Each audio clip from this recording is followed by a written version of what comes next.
What's up, ladies and gentlemen? Welcome to the 2014 North American Challenger Series, brought to you thanks in part to our friends at Coca-Cola.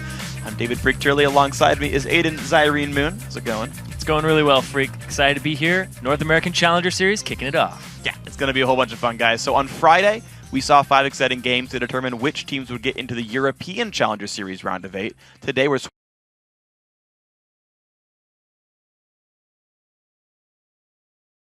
hopes of usurping an LCS squad and taking their spot.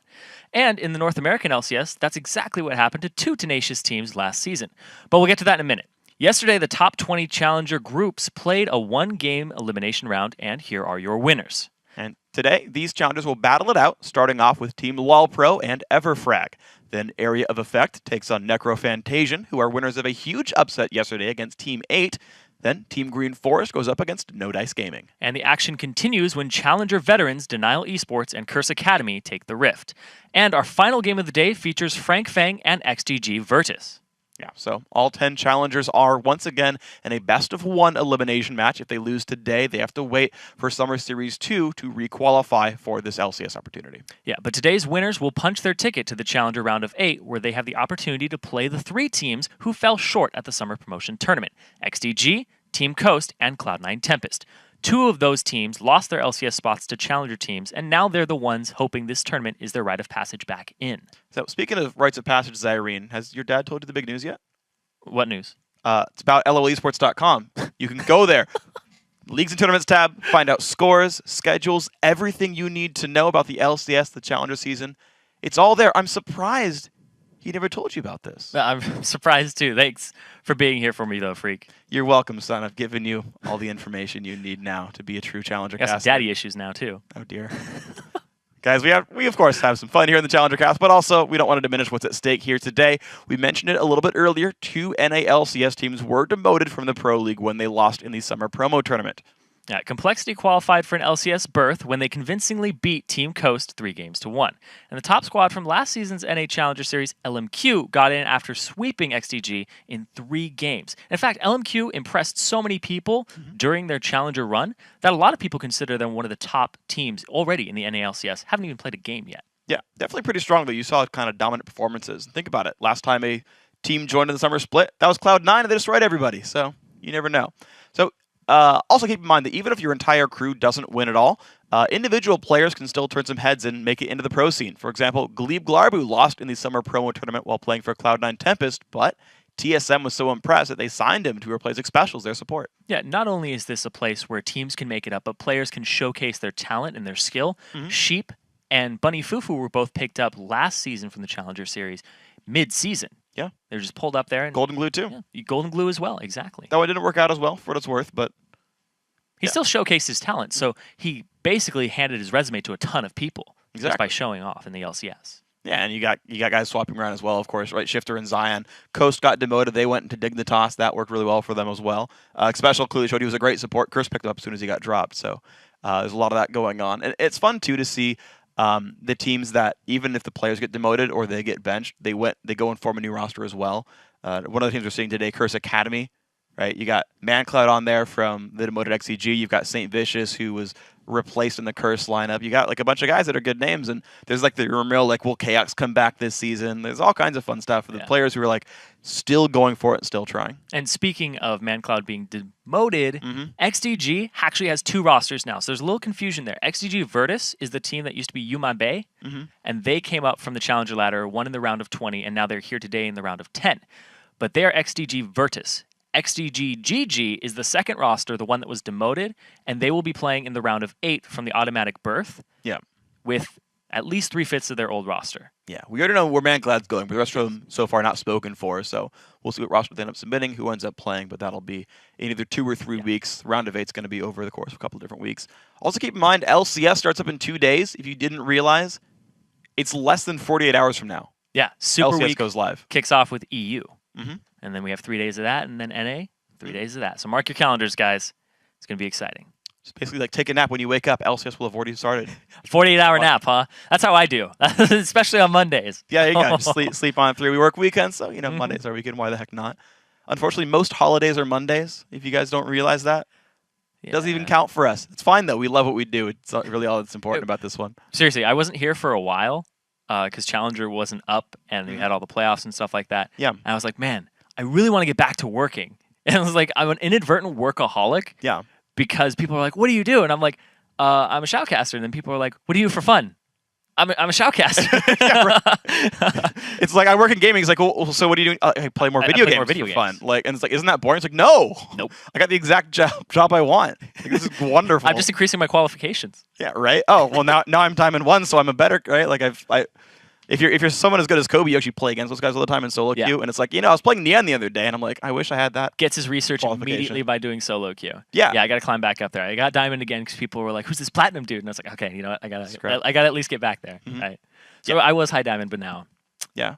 Swapping roles is actually a lot more difficult. Yeah, it is. It is. Actually, we do have a couple role swaps. Our first match of the day is going to be with Team LOL Pro, and they switched their AD carry LOD to the mid lane. Yeah. I want to see how well that works.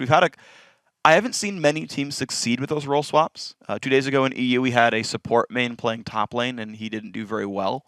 I think on Renekton, and it just wasn't too great. Hitun. Not everybody can be Loveland and be like, I'm going to be the best support in China and the best jungler. And then it's like, which one do we want him in? Because we should just clone him and have 2 Lovelands. That'd be awesome. Yeah, Unfortunately, it'd be an extremely strong team. If you had a twin, it would help. Yeah, I don't know, man. Doesn't always work out. VVV's got Porpoise Pops and Cheese Beluga back in the day. They had that twin synergy going from jungle mid. Twinergy, yeah. But yeah, so touching back on this, so Nijaki is no longer a part of LOL Pro. We're not going to see him today at all, and he's not on the roster.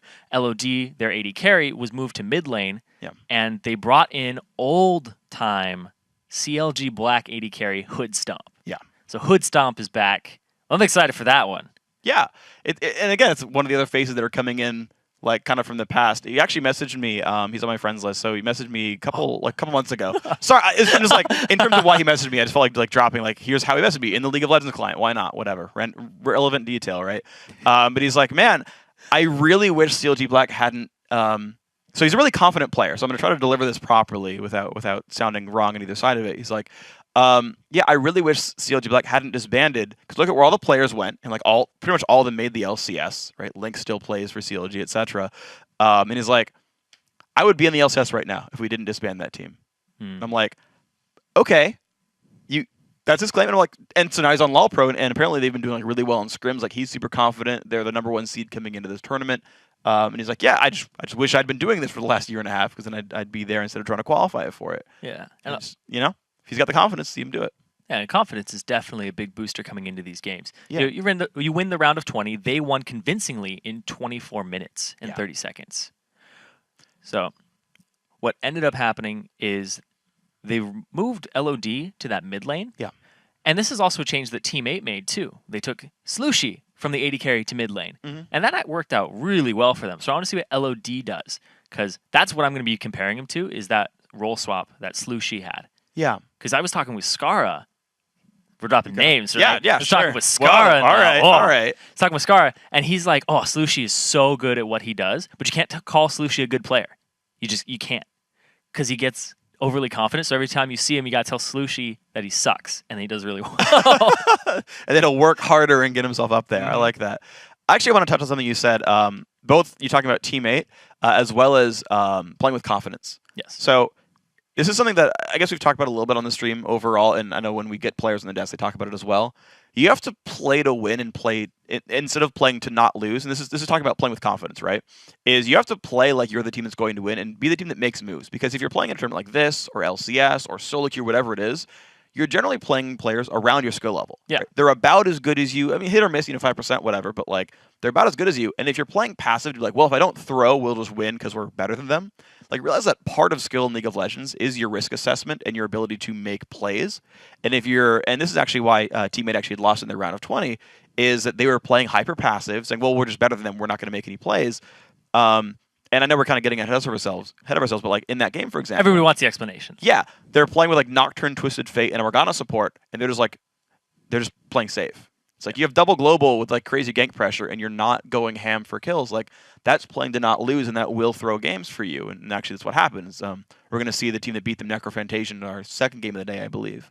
And it's like, hey, if you're a team that actually plays aggressively and goes in against the intimidating tournament favorite, but plays your strategy properly and plays with the right amount of aggression, suddenly you're playing better than your opponents. Yeah. And when you're playing to not lose, you're playing reactionary. Yeah. Which means you aren't causing pressure, which pressure gives you a whole bunch of cards in your hands. Yeah. And when you're playing reactionary, you're betting on them to mess up. And if they're a really good team and they're not going to mess up, you're like, wow, we should have pressured them to force them into something. Exactly. And you force them to mess up. You force them to make decisions that are very hard. Exactly. I mean, every single team in the game has lost games before, right? You get teams that looked untouchable, like, for example, SK Telecom T1K had a pretty miserable season in Korea this year, right? So far after coming back, right? They had the 15-0 season, but then came in and they got 7th place, right? And that's not exactly amazing. And that's a team with a lot of hype, an intimidating team, and other guys are going at them saying, well, we're going to force things on you. And the thing is, right, even a team that good is going to make mistakes. If you create pressure, if you force moves, and they don't react properly, and again, most teams won't because the game is hard, you get advantages every single time. You're like, hey, I identified this minion wave before you did. Hey, we identified this gank before you did, and you can make all these kinds of plays. Yeah. And that's the way to go about it, is you force advantages. Yeah. And I also want to touch back on the teams now, because we'll get into champion select in just a moment here. Yeah. Everfrag has lost a ban because they're a little bit late. Yeah. But Jessica Jung up against Hood Stomp. So the roster here for Everfrag is going to be Acadian in the top lane. It's going to be Hax Defender in the jungle, Sushi in the mid lane, and then their bottom lane is Jessica Jung, GG Jessica Jung, and Hakuho. So Hakuho, Jessica Jung versus Hood Stomp alongside LOH. So LOH is LOH Pally, who's been around for a while, yeah. Yeah. So that bottom lane, I want to see that. I want to see what Hood Stomp does against Jessica Jung, what they end up picking. It's probably going to be something like Twitch Lucian and a lot of aggression in that bottom lane. But the thing is they are both very, very good players. And Hood Stomp, he said, yeah, it could be in the LCS. See if he's really aggressive in lane and what he can do. Yeah. Because if he's super confident coming into this, which I don't know how confident you should be against Everfrag. His exact line was, if I knew it was this easy, I never would have left CLG Black. I was thinking about it. That was his exact quote. If I knew it was going to be this easy, I never would have left the team. Damn. So there you go. That's what we're measuring this easy? This easy. This easy. Was that based off of his round of 20 victory? No, or this was like months ago when they were playing ranked ladder, like maybe doing scrims or whatever. Okay. And it was just like... Okay. And according to him, by the way, he was the reason that CLG Black broke up, was that he basically wanted to leave the team and go back to school and whatever, and it just that roster would have stuck together if he set his foot down and said, I want to keep playing. Wow. So really? He was the glue. That's what he told me. I was like, well, then what happened to CLG Black? He's like, well, I left, and that's why it was okay. If Hood Stomp put his foot down, huh? Yeah. If he stomped, I don't know. Yeah, but if he put his foot down and laid down the law, then they would have been together, and it would have been, if he had realized it was that easy, huh? Yep. That's some trash talk right there. That's some serious Lord. confidence. Hey, I mean, honestly, they're the rank 1 team. We'll have to see. They're really strong. We see that team go halfway every Challenger Series. They always find someone strong to fight up against, but if this is the split for them, this is the split for them. Yeah. LOL Pro roster swaps. See what they can do. But the LOD, LOH has some really good synergy. Yeah. The capital L, lowercase o, it's a pretty strong point. Yeah. Okay, we're guys going to get ourselves in our game in a second one. The teams for our first elimination game of the day are readying up as we speak. Sorry for that small delay, guys. The number 1 seeded LoL Pro is set to take on 10th seeded Everfrag. That's coming up right about now. So we've been talking about the teams for a little bit. Right? We've been talking about the confidence, but we realize we're about a minute and a half away from getting you guys the champ select. So we'll talk about that. You're like, it's coming up now, and I was going to be like, now. Oh, gosh, you start timing it? Now. I do that with red lights sometimes. Now. And then you just sit there and go, now. And then you get it, and you're like, no. Oh, got it entire time. Tries the charm. Hey, nobody's counting tries. I have actually an interesting skill. I'm really good at knowing when the microwave's going to beep. I'll put in Hotbox or something, and I'll be 3.5 minutes, and I'll just go in my room and play games for 2.5. That's like a useless superpower. And then I'll walk back and it will beep as I enter the kitchen. I'm very good at timing microwaves. Are you conscious of that? You're like, oh, it's about to be done, or do you just hey? I mean, it's a thing that I recognize where I walk in and I'm like, this is probably about the right time. I just sort of internally time it. You're good at guessing minutes on the microwave. Yep. Okay. As long as it's something, I think it has to be something. Oh, man. Oh! You got it. There we go. Well, we are ready to go with this one, guys. Once again, Everfrag does lose their first ban, so you're going to see a 30-second delay or so when they go for their first one. But Team LoL Pro say, okay, well, 3 bans to 2. They're going to get rid of the Jax away from Acadian. Acadian actually is interesting because he's a carry-type top laner, right? Jax, Rengar, Yeah, Jace, Trend. Yeah, all those things in his champ pool. So gonna get some of those maybe away. Yeah, you want to keep away from those hyper carries, but the fact that they now have a ban up is a little... Pop quiz. Everfrag's first ban. Soraka. Nope. Darn. Ready? What is it? It's gonna be blank. Oh, you really just oh my get God. that wrong? See, I've seen the video of you doing that. Yeah. Your co-caster already, and was it Jat who's like Kobe? Oh, Kobe's like they could probably ban that might go for, and they miss it, and you're just like sitting there smirking. So you literally just said they missed a ban. Here's the thing though, is I assume they would miss the last ban. No, you missed the first ban. That you missed the first ban though, because then you have more strategic advantage. Yeah. Because if you ban 1-2 and then you're like, we don't get a last ban. So yeah, now you force them to show 2 bans, show a little bit more of their hand. Here's the thing though, is when you are purple side, you have a little bit of advantage though. If you do miss a ban, you give up first pick, but you only give up 1 champion that's very strong. You will get 2 for yourself, and you also leave 1 more open because you missed the ban. Yep. Yeah, so I'm actually surprised they didn't ban out the Soraka, but the Morgana was more important to them. And the Lee Sin, I'm actually not surprised by going through both junglers. Top played is Lee Sin for these guys, so I would not be surprised to see that locked in by one side or the other. Everfrag right now looking at Lucian, even though every AD carry is available. So, you know, with Thresh up and the counterpick with Thresh being down, maybe we want to pick a more mobile AD carry to keep him from being pushed around. Yeah, and Lucian's pretty much Hood Stomp's Spirit AD carry. Loves that thing. They both play Lucian in the last round and had very good performances on it, so Jessica Jung doesn't want Hood Stomp to have that and pick it up for himself, have that lane bully. So Hood Stomp might default back to something like Twitch. He does have the Draven that he's played way back in the day. Yeah. And he's still able to whip that thing out. We'll see. He was known for Graves back in the day. That was his original Spirit champion. That's true. He switched.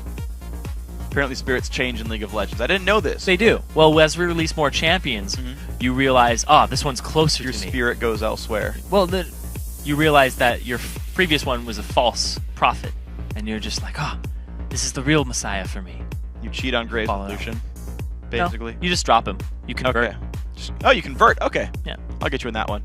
Well, LawPro going to look at their next 2 pickups there. Shyvana, Evelynn. I would not be surprised to see those locked in there. Great high priority champions. Kha'Zix, Elise, Lee Sin already off the table. So, sure, why not grab Eve?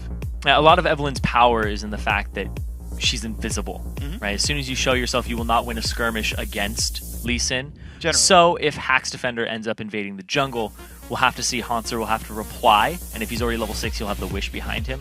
Yeah. But I figure Everfrag, with the composition that they've already showed a tiny bit of, it's very aggressive right now. Whereas LawPros is actually a little more sit on our hands for a while, let things happen, and then react to it. Like Soraka, Soraka is one of the worst people to tower dive. Yeah. Just because a bunch. She gives so much to her team and herself. Yeah, absolutely does, and it's going to be interesting because you got Syndra plus Leona locked in here for Everfrag, so they're going hard anyway. There we go, Hood Stomp insta-locks the grave, so he's going for it. Yep, Dead Man Walking, he's ready for that one. So not only is he back in the scene, he's back with his signature champion. Yeah. And he's going to show what it can do. And we had a conversation about this, about why Graves is so strong, why he's coming back into it. And I'll let you take it. Sure, so basically, 2 different changes happened in the same patch. One being the actual Graves buffs, mana cost on his E, the damage on the backside of his ultimate. Those are fine, those are good buffs. But also, because of the rune changes, every AD carry is running some health, whether it's all the seals or at least like 4 or 5 of them. And when you have more health, Graves' passive is better, because his armor MR multiplies off of health. So Graves' passive got buffed indirectly with the rune changes on top of the actual direct buffs he got, and people were like, let's try him out. Oh, he really is super tanky. This is strong. Yeah, I love that little explanation there. Because it's like, why is he? Because he's really good against Twitch? But no, it made it so that his runes were more effective because of his passive. Exactly. And it looks like Acadian. He's hovering over the Tryndamere here, which is his most played in solo queue by actually a good margin. Yeah. And honestly, you're fighting a Shyvana. Like, that's not a hard lane to battle against anyway. She's like, she can kind of bully, but like he can spin away from the W in the first place. So it is Trend. It's a very passive lineup here for LawPro. Yeah. That relies on Everfrag making moves, but judging by their composition, they are going to be making a lot of moves here. You have Tryndamere, very aggressive top laner, who in the laning phase, he's like, if I get 2 crits on you, level 2, I spinning slash in, the lane's done. I'm going to win this thing. Lee Sin, a lot of pressure. Syndra, completely owns the lane if she can burst you out. He's taking Ignite up against LOD, and this is actually patch 4.6, so heal still removes grievous wounds at this point. Yes. So Soraka is even more powerful than she currently is on life. Yeah. But also, they have Leona Lucian. Super aggressive lane down there versus a Sona Graves. Very defensive, relies on wearing out, sustain. Really good poke. Yeah. So there's basically polar opposites here. We're going to have to see if Hyper Aggression can hold up against a very defensive, reactionary team. And Hoodstomp came into this very confident, but at the same time, their team composition doesn't exactly reflect that in aggression, but maybe the fact that they can outlast them. Yeah, and there's actually one thing to keep in mind. It almost lies to you a little bit, because I agree that like ideally they play in the backline of Soraka, but keep in mind, this lineup is still Shyvana, Graves, Sona, Evelynn. All of those champs can engage fights. You do have upfront burst there. AoE upfront burst from every single person you there. bait them in. You don't necessarily even have to, right? Like you can flash crescendo that. I'm not saying that's the ideal way, but this team has engage tools. Yes. Just the thing to keep in mind that even if it's not the ideal situation, they can flash crescendo you, dive in with Shiv, dive in with Eve. This is still a thing on the table. Yeah, the Syndra is not that safe in this. Very much not, exactly. Very much not easy safe to get to. We'll have to see how that one works out. But another thing here is if you do end up stalling the game for LoL Pro, they do have Tryndamere in the top lane. If they don't deal with Tryndamere and shut him down early and keep him down, then he's going to be a split-pushing monster, which is really what Acadian's good at. He has like things like Jace, really good at pushing turrets when you reach them, Rengar, Tryndamere. He loves split-pushing. Yeah. And that's why they banned the Jax away, too. Didn't want any of that, but it's still going to happen this game. And here's the thing to look at as well, because whenever you have these partial bans on players, so to me it's like, I see a couple different ban strategies. One of them is, as you love, kick the puppy. Yeah, I love kicking the puppy. You just ban out whoever you think the weakest champion pool is and put on something he's just bad at because he can't play anything else. Another one, which I think is interesting, and like CLG does this to a certain extent, is they will ban selectively to predict your picks. They'd be like, we know your top 3 is this, so we'll ban 2, and we know you're going to Evelynn. And in this case, it's like, we'll ban Jax, we know you're going to Tryndamere. Right? Like, this had to have been planned by LoL Pro. Like, this is most played. We're going to ban out the rest of the champions from it. This is his champion. And it's like, did they build a comp that they knew would work? When they early picked Shyvana, did they know that he was going to be okay against Trynd? Right? Did they ask Conster, like, are you okay with this matchup? Is this going to be fine? And so that's the question is now, is LoL Pro's strategy good enough to be like, okay, here's this Trynd that's going to be scary. Does the plan work? Yeah, they have a lot to deal with it, though. You can go ahead and sustain yourself. It might give you enough to go through the Undying Rage. I mean, they have a lot of tools here at their disposal to deal with it, and you're right. They did kind of bait some of these picks out. Yeah. And the fact that Everfrag lost a ban was really big because they weren't able to ban the Soraka. Yeah. They weren't able to ban, even if it wasn't a Soraka, something else, just keep it away. So their pick ban phase didn't go as well as it could have. They did get a lot of priority picks for them, but I don't think it's the ideal situation. I mean, it's not the ideal situation. Sure. I'm not even say I don't think it is. It is not the ideal situation. Nobody wants to lose a ban ever. No, of course not. But actually, it's anything to point out as I look down at our notes for this. Yeah. Everfrag got their most played champion on every single player except Hakuho. Tryndamere, most played. Lee Sin, most played. Cinder, most played. Lucian, most played. Morgana, Thresh. Yeah, Morgana was banned out. Yeah, Leona was his third, so third string down. Thresh didn't even get grabbed, if I understand properly. Wasn't banned or picked. So. Leona and Sona. Yeah, Leona and Sona, and the ban was only on Morgana for that role. So, interestingly enough, basically Everfrag got all the champions they normally play, so they are super in comfort. I want to see if this comp works for them. Yeah, so once again, it's 4.6, so these are the 2-minute trinkets. So we're going to have a ward on each of the supports. No exhausts on the entire side of EFG, but at the same time, LoL Pro is forced to take one on LOH to deal with the Tryndamere in the late game. And the fact that, I mean, a lot of summoner spells here are actually indicative of what they're up against, because Syndra has the Ignite. You have to bring that for the Soraka. It's double Ignite. Yeah, exactly. It's double Ignite. They need that pressure. And the early wards coming out almost in the same spot in Amir. Almost. Have time? Yeah, they watch. Evelynn. All right. Well, she's also a ward, so looks like LoL Pro has more. Just she could be anything. Became a ward. Decided to do that. Hey, man, it's a good strat. Teemo does that too. Wards win more games than... Wards win games. So just pick Evelynn, Teemo, Shaco, and Twitch, and just be wards. There you go. And win. Yep.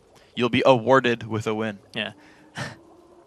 I'm really good at this. Good job. Good job. That was actually that was decent. I appreciate that. That was decent. Is that like a 6 out of 10? No, that's like a 3 out of 10. What? Decent is an above average mark. All right, or at least at here's the thing. Here's the thing.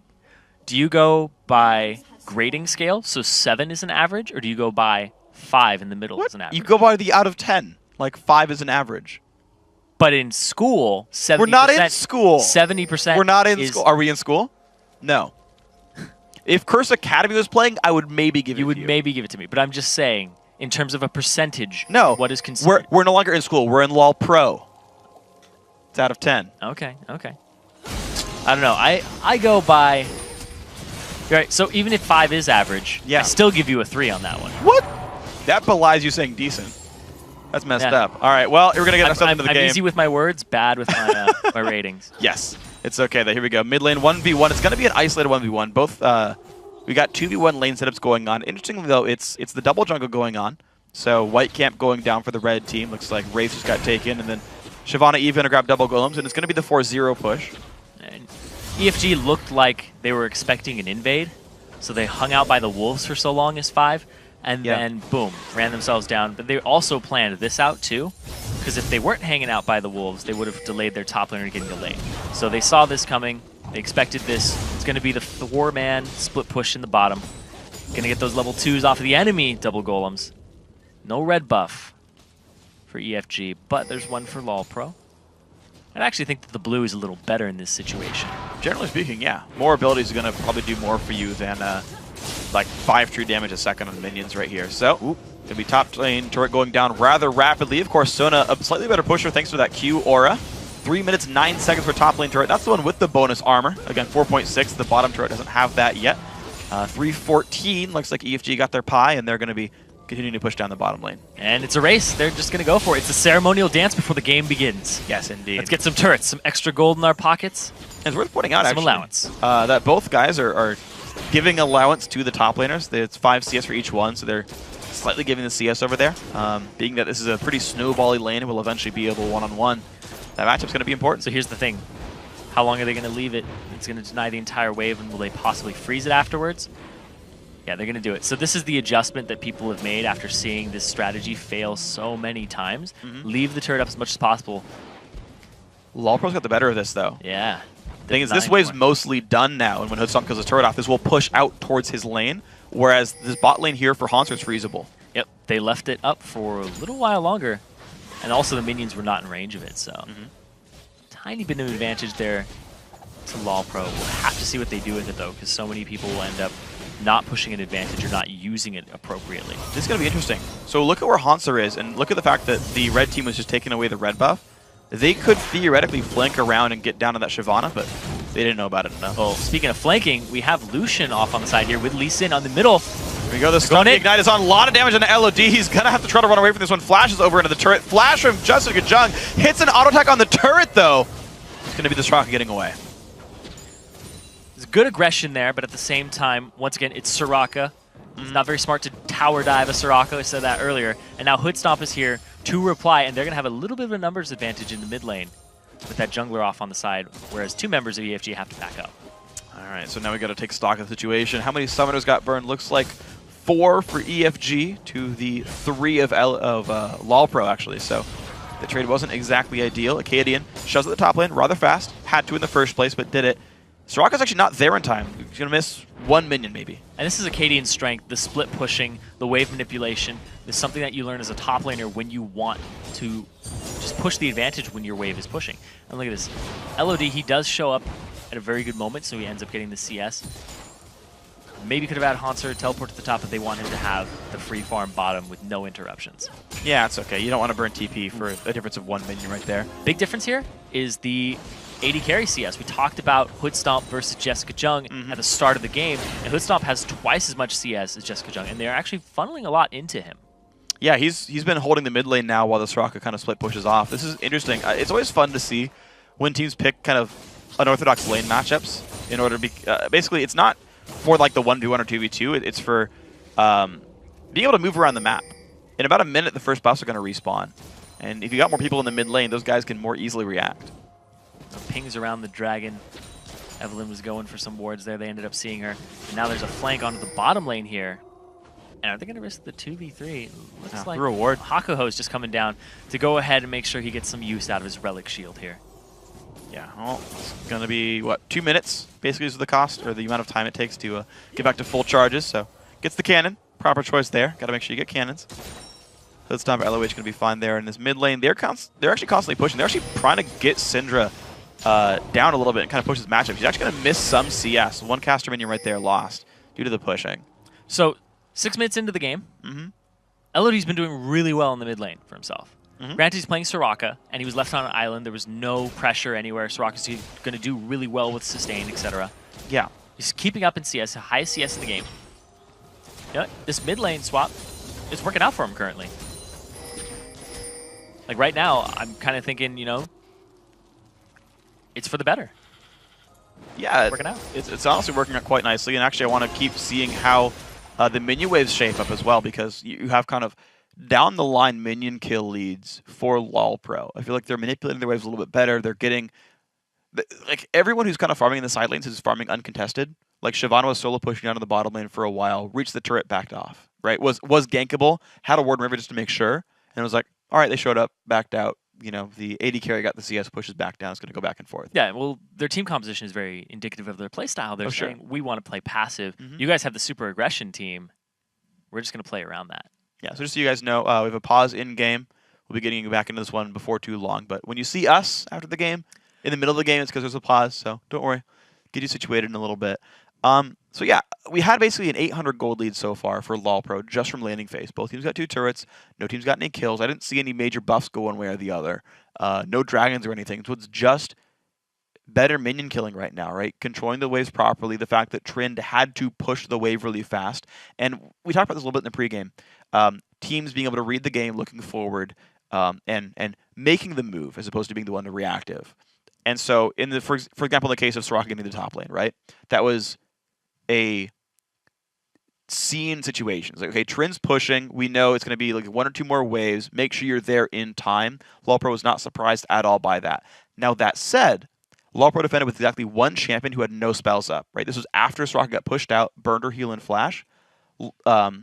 EFG could have very easily been like, giving them the respect that they would show up for this, but you show up with your team to that pushed wave, right? You just bring 4 people, you towered out of that turret, Soraka would die there, and you create the move off that lane push. And this is something that you actually see a lot from the top teams, is any sort of minion wave advantage becomes a push opportunity. Well, when you see a huge minion wave like that, me as a jungler and a top laner now, I'm like, oh god, this is really bad if they have a big minion wave coming there. I have to go to that spot. Yeah, you help the team. You have to have at least 2 guys, I think. And so neither team actually went for anything there, and it ended up just being a farm off. But that's the types of plays you tend to see from the really top teams. They find those opportunities. Speaking of no buffs going over, they end up stealing one.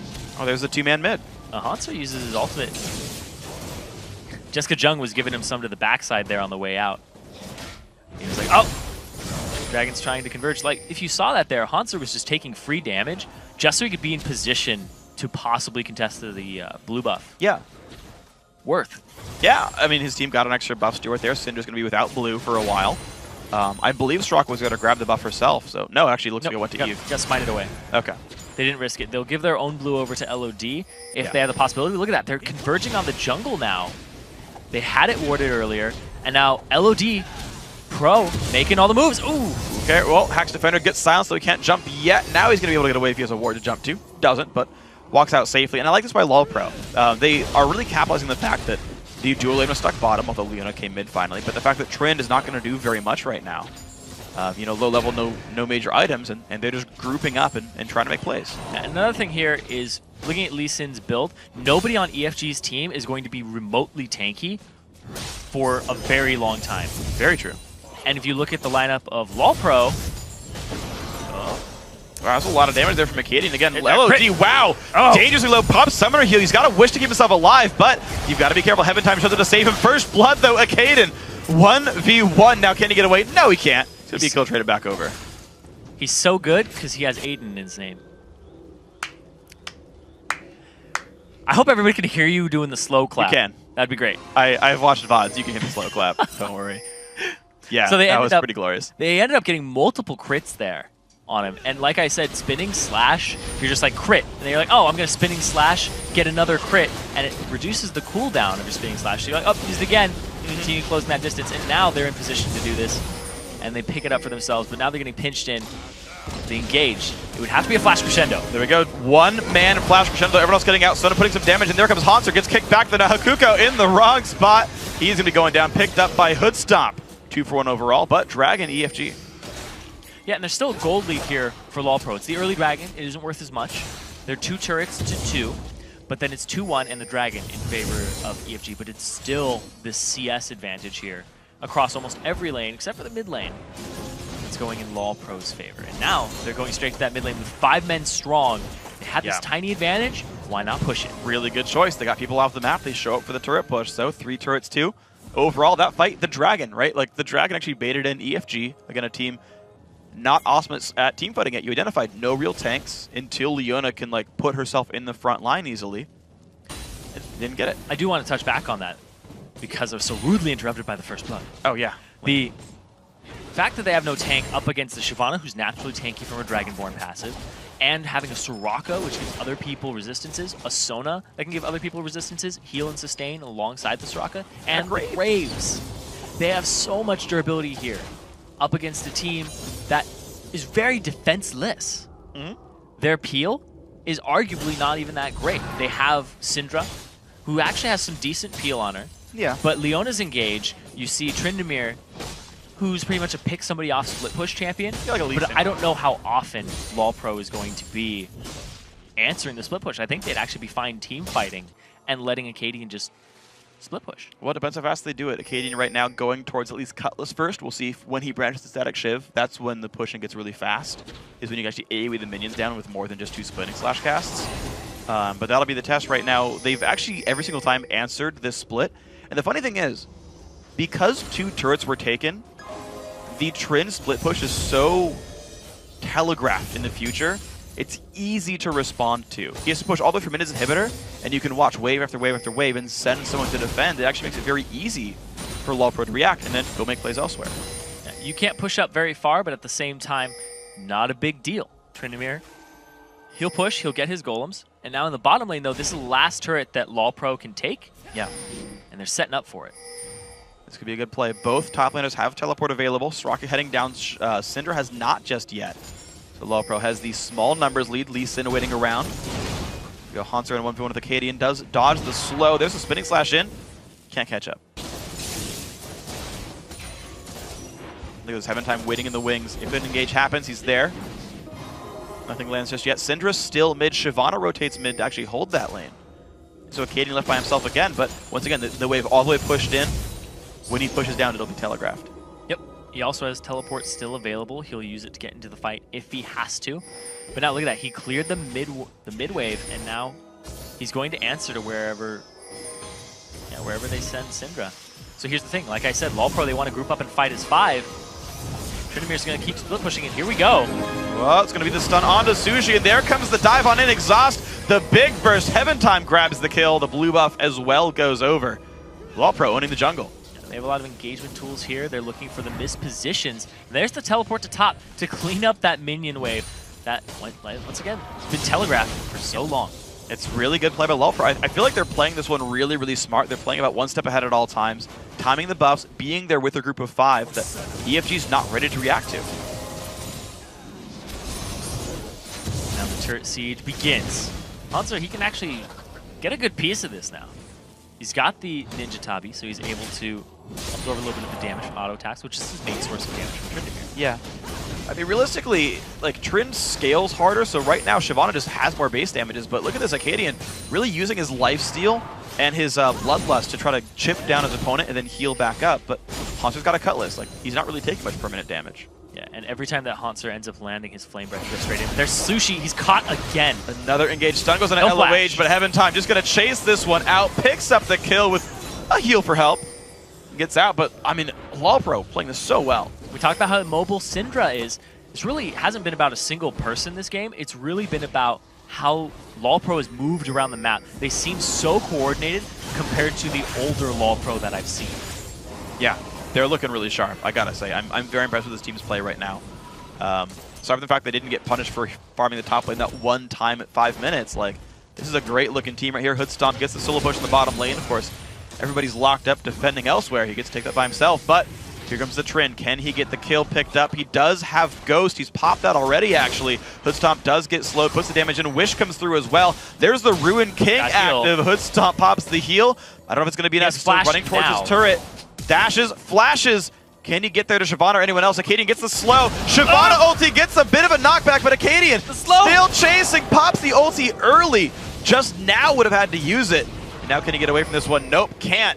Kill picked up back by Hauntzer. So it ends up with a red buff going to Hauntzer. They go 1-for-1 in kills, but there's an assist on that last one. So gold actually ends up in Lolpro's favor. Hakuho's caught. Clearing out a ward, but at the same time, Hack's defender off on the side too. Yeah, Heaven Time wisely backs off of that one. Yeah.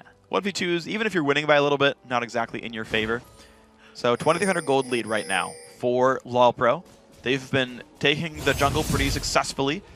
They've taken, I think, every single one of the blue buffs that has respawned, and they're 1-for-1 on red buffs now. Considering everything past 6 minutes, they've been trading right there. So now it's Lolpro's turn to go for the blue buff in this one. Looks like they've got enough control. The damage can be done rather quickly. No one from EFG looking to really stop this one. And again, Lolpro owning the map. Yeah, end up picking up their first dragon of the game. Yes. First one went over to EFG. So Everfrag ended up having that one. But it didn't do too much for them. It was very early. And I'm thinking about it now. They're putting some kills onto Acadian, and he's sacrificing his life for it, but he is Tryndamere. I would say going 1-for-1 in kills with a Tryndamere is actually worth it. Because you get to the point where you're at critical mass with your gold, where you will just destroy turrets so quickly with the attack speed, and you will destroy minion waves and champions at the same time. There's really nothing that stands in Tryndamere's way when he ends up getting a little bit of farm and getting gold. Well, let's see. Level 11 now, both with kind of like one major completed item on this top lane fight. LOD gets his blue up, but Acadian down to half HP, pops the Ruin King. Pretty good damage coming through. Here. Ooh, this could be interesting. Hauntzer very low, pops the ulti. Acadian heals, does not ult, he doesn't have it up yet. The flash, the engage is going to be enough damage. Acadian tries to get away. Red buff is on the kick. The save from Hack's defender, living up to his name, and now turned ulti's up. Can he turn the fight around? The Q comes back in, the flash away. Oh, he didn't ult in time. Double kill for LOD. He didn't pop it. The fact that they had the heal come up, LOD with the blue buff, just doing ton of work there. Came up, star call constantly. Sushi's out of position again. What can they do? A lot of damage right now to Hauntzer, though. Kill picked up by GG Jessica Jung. Now Sushi in the back lines. Hakuho, though, taking big damage. Flashing forward. Crescendo is going to land once again onto Syndra. Deleted for the third time this game, and now GGJJ actually gets away.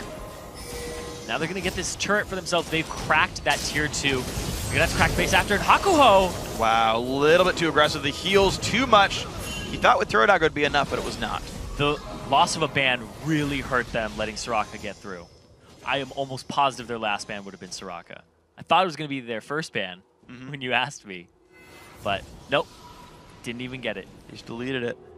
Yeah, I mean, that's pretty unfortunate there. LOD, I mean, especially when you consider the fact that he's new to the lane, right? LOD, an AD carry player, traditionally. In solo, you actually only had 3 guys really worth listing, but you know, it seems to have made it work from scrims and whatnot, and the Soraka is working for him. Yeah, he shut down that mid lane so much. Syndra relies on Burst, and Burst doesn't do too well against Soraka. Well, they didn't even give him the lane. Soraka went somewhere else. That's true. They put Graves Sona against her. That's true. That's true. He ended up in the first couple of minutes. But now Soraka's pretty much just been an ambulance that shows up to the lanes. Like, oh, you need a heal? Yep. I think it should have so much damage with Star Call. It's more like a whambulance. Because wham! Okay. That was pretty lame. Okay. No, that one's okay. bad. That one's a 3. Yeah. The other one was at least like a 6. That one's really no. The other one wasn't a 6. I'll give you a 5 on that one. Okay. I'm adjusting my ratings post-mortem. Post-mortem? After they're dead. Okay. Well, getting down to half HP puts the Ruin King again onto Hauntzer, who is pretty tanky. You're seeing actually like. The item differential has actually kind of happened right now. They both got Ruin King tier 2 boots, but you've got the extra Warden's Mail, making it really hard for Caden to win any fights. Yeah, I'm going to have to change his name to Cadian. Okay. He can no longer have Aiden in his name. Okay. Being 2-3 doesn't work out. Man. He's 2/3 of the team's I kills. stripped him of his name, of his titles. It's messed up. You can't do that. It's not in your power. Oh, it's definitely my power. Hanser has his teleport up, so he can show up to this fight if he wanted to. Right now, it's 4 and 5. There they go. There we go. Crescendo on the 2. Nice shot right there. Huguho and now taking a bunch of damage. Eve goes in the mix as well. LOH getting away. Heaven Time just doesn't take damage thanks to exhaust, but LOH has gone down to the back lines. But here comes Shyvana going pretty hard. Picks up one, looks for another one. Oh, the Graves ulti finds it. Heaven Time picks up 2 more. Sushi, last one alive, taken down by a Hanser.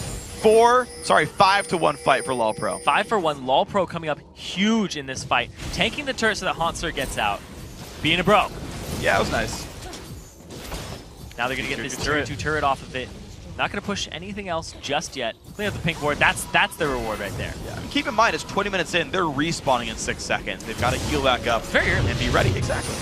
We're going to take another look at that right here. We see the Crescendo come across 2, which locks them up and prevents the engage. Kaklo is trying to get out of there, and Hanser just goes straight after the back line. Acadian pops his ultimate, but Hanser, he's so tanky, and the fact they don't have a tank to absorb damage means they're all very squishy. If your backline is getting zoned off like this by somebody you can't kill fast enough to help your front line, it's just over. Yeah.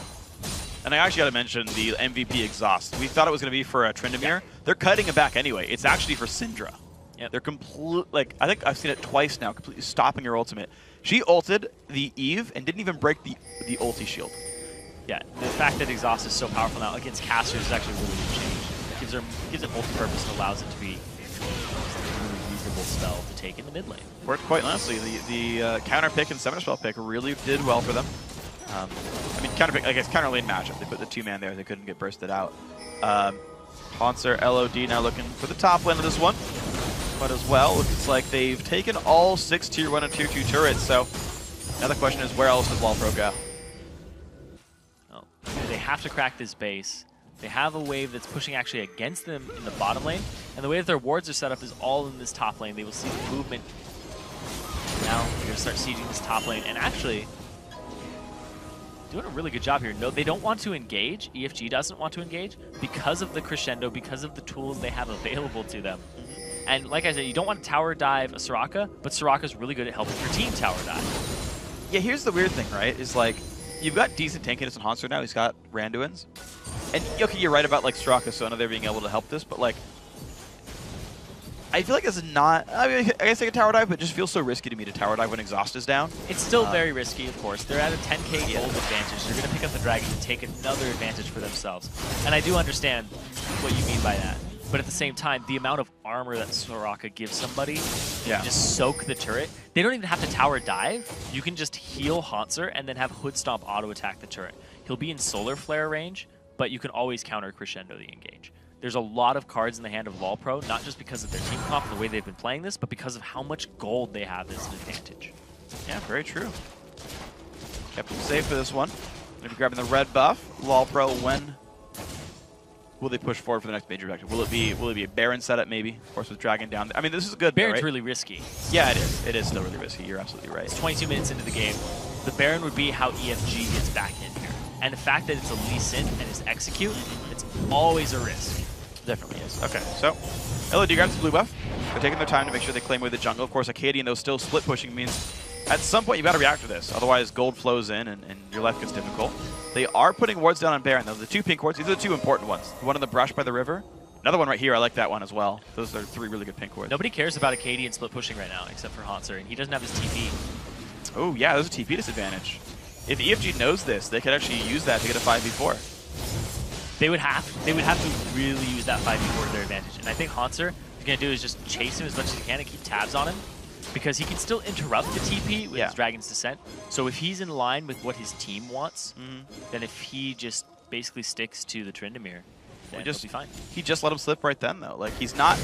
He finds him again, right? Like, this is a good ward, but he's not trying super hard to chase him out. To guarantee TPs. Like, at some point, Hanser's going to turn around and go for minions, I think, unless they're trying to pinch the Trynd to kill him. No, he's going to chase him. Wow, that's a good play. He's going to make sure that he can't show up, and then he's going to push him far enough out and wait for his own teleport.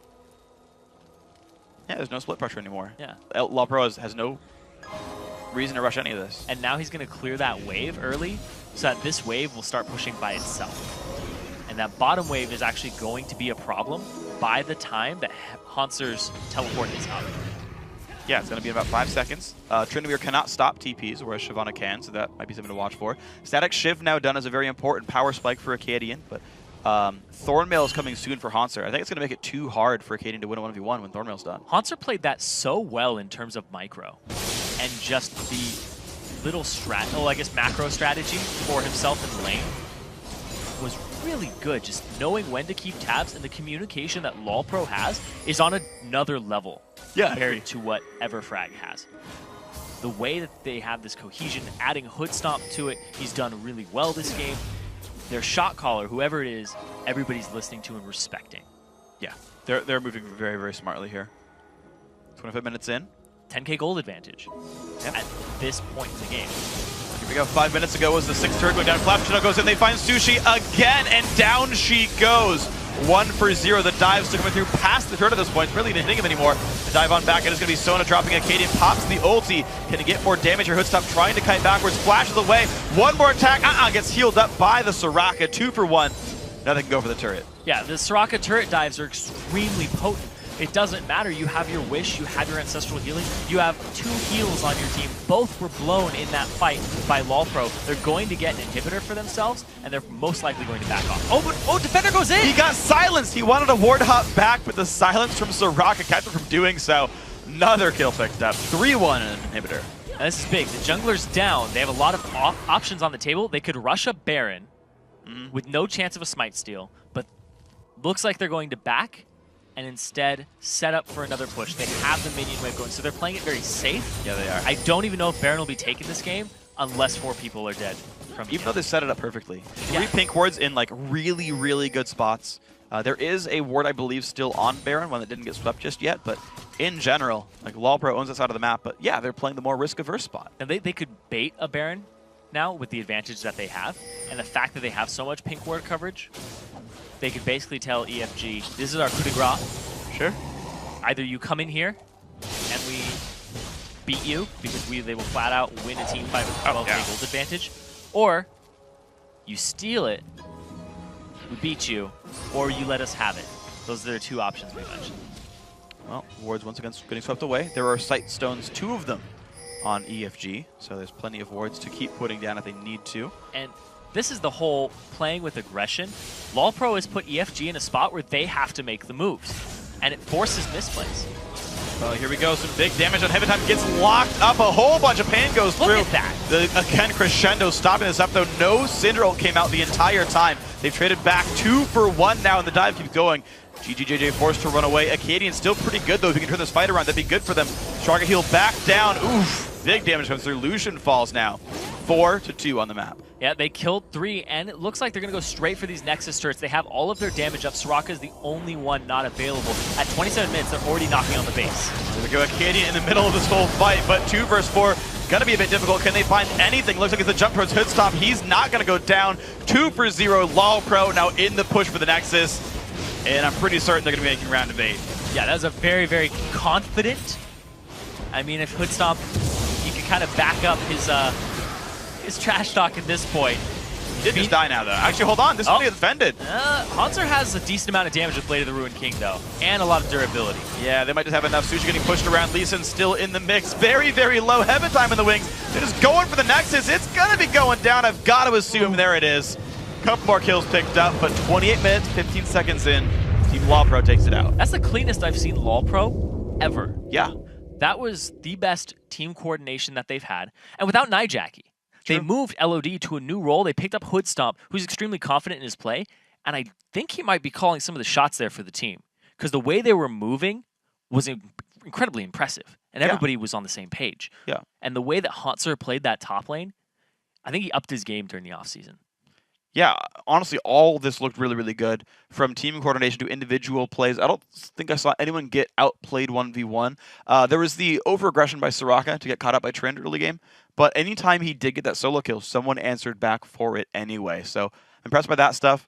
LOH had the most deaths with 3, but that's because he was dived every single game by Trend, or every single fight. So I think those are forgivable deaths, and overall, a lot of great play with this team. Yeah, Heaven Time didn't die a single time, being 7-0 and 12. Highest kill participation on his team, tied with LOD on Soraka, who basically gets global Yeah, that's but they free. were always grouped up. Yeah. That was the big thing, is they were always grouped up. And they said, you're going to be a split push comp. We're going to group as 5, force your TP, force you to be in these fights. And Acadian never got to split push. I don't think he even got a turret split pushing. Maybe bottom turret. That's about it. I actually kind of think back on turret kills. And actually, no, he didn't, because bottom was 2 for free anyway. They pushed 2 at the start. Yeah, he didn't end up getting any turrets for himself or for his team. Yeah, and some of that actually I think did play out from the 4-0 swaps early on. Just having really long lanes to get split pushed on makes it very hard to sneak those turrets in. Yeah, LawPro reacted every time to it. Well, also the fact that LawPro froze the lane or forced it to push towards them. Yes, so that they had that answer very early on. They pulled that wave. Yeah. LawPro seems to have upped their game in terms of macro sense of what's going to happen on the map and when it's going to happen. Yeah. And everybody's on the same page. I was very impressed by LawPro because they've always been knocked out around the round of 8 in the previous Challenger series, and they haven't had a lot of success in other tournaments. True. For the most part. So seeing them perform like this here, I'm actually very confident in their abilities now. Oh. Like, if they keep playing like this, they could make it very far in this tournament. Well, we'll see what they can do, guys. It's going to be a whole bunch of fun. We got more games coming up. Going to take a quick break. When we return, it's time for Game 2, when Area of Effect takes on upset specialist Necrophantasian. Do they have enough for 2 surprise wins in a row? We're going to find out after this. And now Trindolti's up. Can he turn the fight around? The Q comes back in, the flash away. Oh, he did an ult in time. Can he get there to Shyvana or anyone else? Acadian gets the slow. Shyvana ulti gets a bit of a knockback, but Acadian still chasing, pops the ulti early. Going pretty hard, picks up 1, looks for another one. Oh, the Graves ulti finds it. Heaven Time picks up 2 more. Sushi, last one alive.